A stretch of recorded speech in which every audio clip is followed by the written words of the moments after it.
အားလုံးမင်္ဂလာပါဒေါက်တာအာသာ surgery vlog ကနေပြန်လည်ကြိုဆိုပါရစေကျွန်တော်ဗီဒီယိုတွေမတင်တာလေးကြာပြီဒီနေ့တော့ကျွန်တော်ဗီဒီယိုတွေပြန်စပြီးတော့တင်ပေးပါမယ်ဒီနေ့ပြောမယ့်အကြောင်းအရာလေးကတော့တဲချီ8ကိုကျွန်တော်တို့ခွဲစိတ်ထုတ်လိုက်တယ်တဲချီ8မရှိတော့ရင်ကျွန်တော်တို့ခန္ဓာကိုယ်မှာဘာတွေပြောင်းလဲသွားမလဲဘာတွေဖြစ်မလဲဆိုတဲ့အကြောင်းကိုကျွန်တော်ဒီဗီဒီယိုလေးမှာပြောပြသွားမှာဖြစ်ပါတယ်အရင်ဆုံးကျွန်တော်တို့တဲချီ8က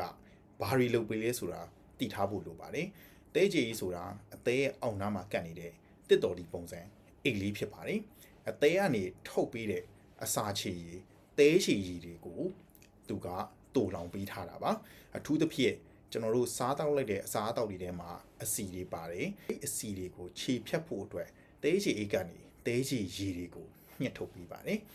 ဒီတော့ကျွန်တော်တို့တဲချေအိတ်ကိုခွဲစိတ်ထုတ်လိုက်တဲ့အခါတဲချေရည်ကိုတူလောင်မဲ့နေရာမရှိတော့ပါဘူးဒါကြောင့်မလို့အသေးကနေထုတ်လုပ်လိုက်တဲ့တဲချေရည်တွေဟာအစာအိမ်ဥလန်းချောင်းတွေကိုဓာတ်ရိုက်စီးဆင်းသွားပါတယ်ဒီလိုဓာတ်ရိုက်စီးဆင်းတာကြောင့်ခွဲစိတ်ပြီးတဲ့အစောပိုင်းကာလတွေမှာဝမ်းပြက်ဝမ်းလျှောဖြစ်တတ်တယ်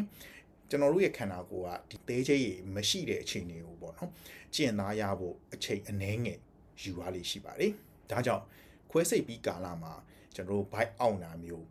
လေပွားတာမျိုးအစာမကြည်ရင်ကဲနေတာမျိုးဒါမှမဟုတ်အခက်မသိရင်ဝန်းပြက်ဝန်းလျှောတာမျိုးတွေဖြစ်တတ်ပါတယ်ဒါဆိုရင်ဆရာတေးကြီးအိတ်ကမရှိတော့ရင်လည်းဘိုက်အောင်နေတေးကြီးကြိုက်ကြောင်ကြောက်ကြောင်လေဘိုက်အောင်နေအဲ့တော့တေးကြီး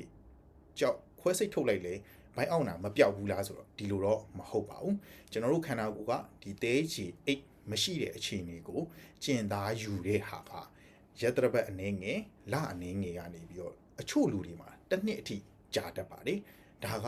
ကျွန်တော်တို့သေးချီအိတ်မရှိတော့ရင်ခန္ဓာကိုယ်မှာဖြစ်တဲ့အကြောင်းလေးကိုဝေမျှလိုက်ပါတယ်ဒါတော့နောက်ဗီဒီယိုတွေမှာသေးချီအိတ်ခွဲစိတ်ထုတ်ထားပြီးရင်ဘယ်လိုနေထိုင်စားတော့ရမလဲဆိုတဲ့အကြောင်းကိုဆက်လက်ပြောကြားတော့မှာဖြစ်ပါတယ်နောက်ဗီဒီယိုတွေမှာပြန်လည်ဆုံတွေ့ကြပါစို့ဗျာ